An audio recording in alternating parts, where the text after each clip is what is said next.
When I was a teenager, I was the shyest little English boy that you can imagine. I wouldn't say anything to anybody. I was so shy.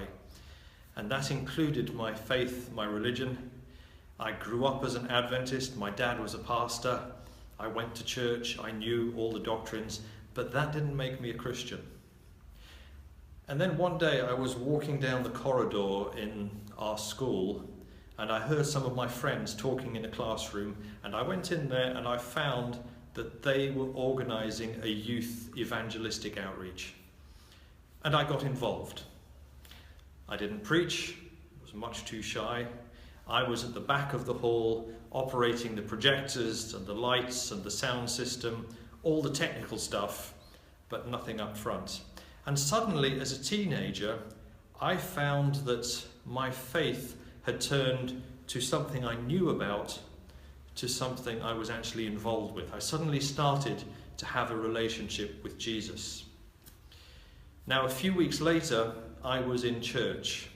It was the main headquarters church in England, 750 members, and it was a baptism.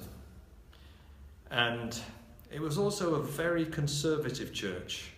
So when the pastor in the baptistry makes an appeal for other people to stand up and commit their lives to Jesus, nobody ever responds. It's just not done.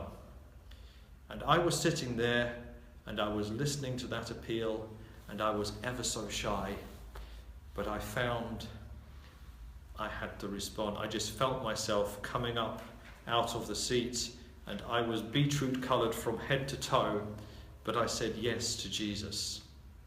And that made a major difference in my life, because suddenly I was involved, suddenly I was doing things, and as you can see from the picture, I'm now a father and a grandfather, and I really encourage my kids and their kids as they grow up to also be involved. Christianity isn't something you just look at from the outside.